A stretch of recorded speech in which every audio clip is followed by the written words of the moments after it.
Government ऐसी होनी चाहिए जो देश के अंदर अच्छे शासन करे और किसी प्रकार के दंगे वगैरह नहीं हो। मोदी जी की गारंटी सिर्फ मुरादाबाद में, यूपी में नहीं, पूरे देश में चल रही है। मोदी की गारंटी का मतलब है कि आम इंसान को रहने लायक एटमॉस्फेयर उन्होंने दे रखा है। विरोध तो करना उनका कर्तव्य है। जिस वृक्ष पे बहुत फल लगते हैं, पत्थर उसी को लगते हैं, किसी खाली वृक्ष को पत्थर नहीं लगता। फ्लॉप तो होनी है, जोड़ी अलायंस जो है उल्टा सीधा अलायंस करे जाएंगे और केवल मोदी जी को, उनका मिशन जो है केवल मोदी जी को हराना है। महंगाई कुछ नहीं, महंगाई झेल लेंगे लेकिन गुंडागर्दी नहीं झेलेंगे। ऐसा कुछ नहीं है। प्राण प्रतिष्ठा मंदिर तो और भगवान एक जगह बैठे हुए हैं। आदमी जीवन में ये देखता है उसे सुविधाएं कितनी मिल रही हैं। हिंदुस्तान की जनता जाग चुकी है। वो बम से वोट देने वाली नहीं है, वो विकास के नाम पे वोट देगी, वो सुशासन के नाम पे वोट देगी।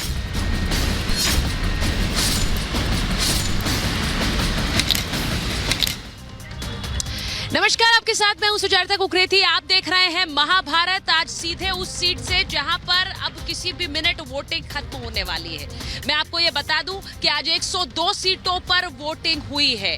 लोकसभा चुनाव 2024 का पहला चरण, 102 सीटें, 21 राज्य और उन पर वोटिंग क्या कहती है।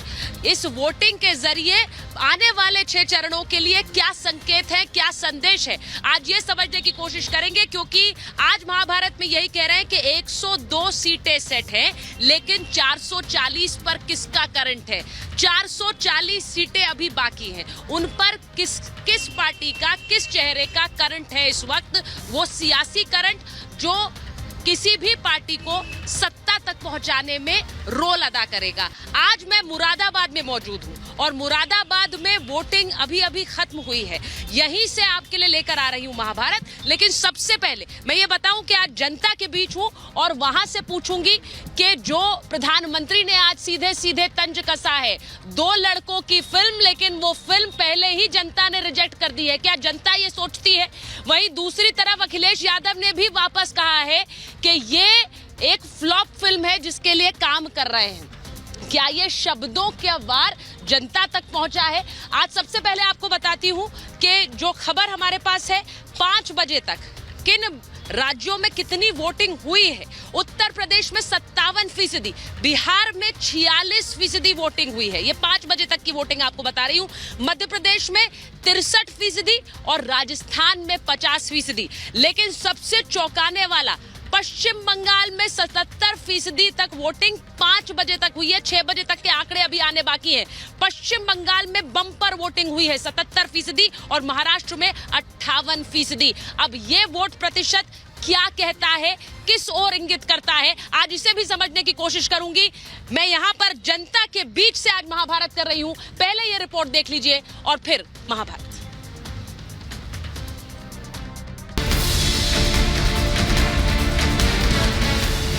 लोकसभा चुनाव के पहले चरण में 21 राज्यों की 102 सीटों पर मतदान खत्म हो गया है।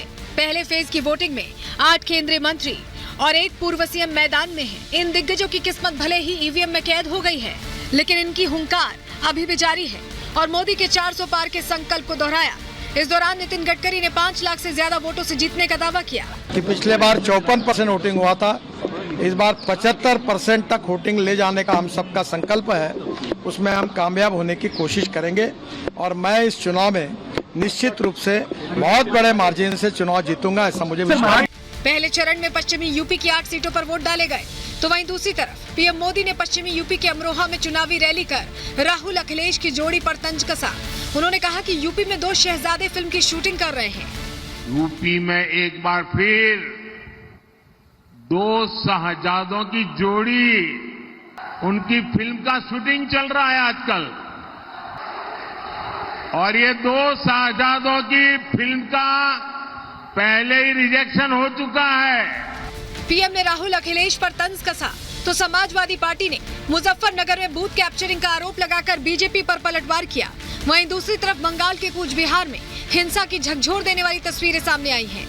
यहाँ टीएमसी और बीजेपी कार्यकर्ताओं के बीच जमकर मारपीट हुई। आज एक तरफ जहां पहले फेज की वोटिंग हुई, तो दूसरी तरफ अमित शाह और शिवराज सिंह चौहान ने अपना नामांकन दाखिल किया। गृह मंत्री अमित शाह ने गुजरात की गांधीनगर सीट से अपना पर्चा भरा, तो वहीं मध्य प्रदेश की विदिशा सीट से शिवराज सिंह चौहान ने अपना नामांकन किया। शाह और शिवराज ने गुजरात और मध्य प्रदेश में बीजेपी के क्लीन स्वीप की हुंकार भरी। जन सैलाब का एक अभूतपूर्व आशीर्वाद और प्रेम नरेंद्र मोदी जी को प्राप्त हुआ है। हम सभी भारतीय जनता पार्टी के कार्यकर्ताओं के लिए ये बहुत बड़ी उपलब्धि और एक प्रकार से सिद्धि का अनुभव कराने वाली बात है कि प्रधानमंत्री श्रीमान नरेंद्र मोदी जी के नेतृत्व में विकसित भारत का निर्माण होना है। विकसित भारत यानी दुनिया को दिशा देने वाला भारत भी और विश्व गुरु भारत भी। ऐसे भारत के योगदान में सांसद के रूप में मुझे भी गिलहरी की तरह अपने योगदान का अवसर मिलेगा। देश की जनता ने पहले फेज की वोटिंग के दौरान ही अपना दम दिखा दिया है। ऐसे में बाकी बचे 6 चरणों का मतदान कितना चुनौतीपूर्ण होने वाला है, ये आने वाले दिनों में साफ हो जाएगा। बहरहाल सवाल ये है कि बीजेपी पहले चरण की वोटिंग में कितनी सीटें जीतेगी। क्या बीजेपी दिग्गजों की हुंकार से 400 पार का लक्ष्य हासिल कर पाएगी? Bureau report, Republic Bharat.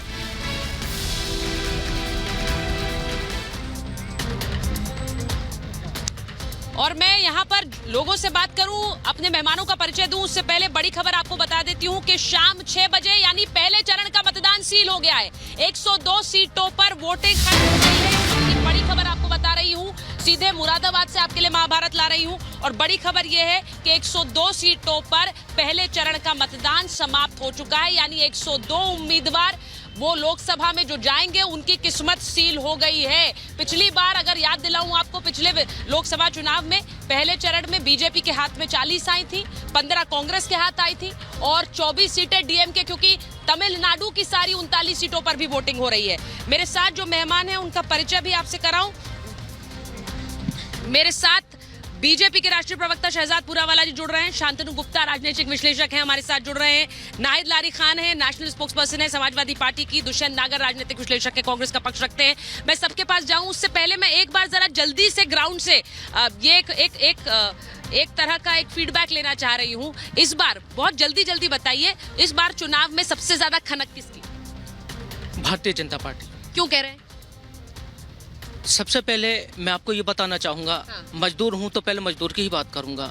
मैं मंडल मंत्री हूँ उत्तर रेलवे कर्मचारी यूनियन मुरादाबाद। रेल कर्मचारियों ने 90% तीसरी बार माननीय प्रधानमंत्री जी को इस आशय के साथ मौका दिया है कि हमारी पुरानी पेंशन वो वापस करेंगे। ठीक है, मैं बहुत जल्दी पहले रिएक्शन ले रही हूँ, उसके बाद विस्तार से बात करती हूँ। क्या लग रहा है सर मूड? 102 सीटों पर किस्मत सील हो गई। बीजेपी फुल बहुमत से। विकास बोल रहा है। विकास का मुद्दा है। विकास का मुद्दा है क्या यहाँ पर? क्या मुद्दा है? मैम यहाँ पर विकास का कोई मुद्दा नहीं है। भारतीय जनता पार्टी ने कोई विकास नहीं कराया, बल्कि नौजवानों को बेरोजगार करने का काम किया है। इस बार जनता ने पूरा भाजपा के खिलाफ वोट डाला है। मुरादाबाद की सीट तो कह रहे हैं सारा वोट बीजेपी के खिलाफ गया है। देखिए, समाजवादी का चश्मा हटा के देखिए, विकास हुआ है नहीं। आपका चश्मा कौन सा है? मेरा तो भारतीय नागरिक। अच्छा, ठीक है, आप बताइए। जी, लोकतंत्र विजयी हो, इसी आशा के साथ आज जो देश में मुद्दे हैं, अभी हमारे साथी जिनका मैं बहुत सम्मान करता हूं, उन्होंने कहा कि रेल के कर्मचारियों ने दिया है, जबकि ओपीएस नहीं दिया गया है, एनपीएस की तरफ मोड़ दिया गया है और रेल का किराया सबसे ज्यादा अगर बढ़ा है तो वो इसी सरकार में बढ़ा है। तो विकास का कोई इतना महत्वपूर्ण विषय नहीं।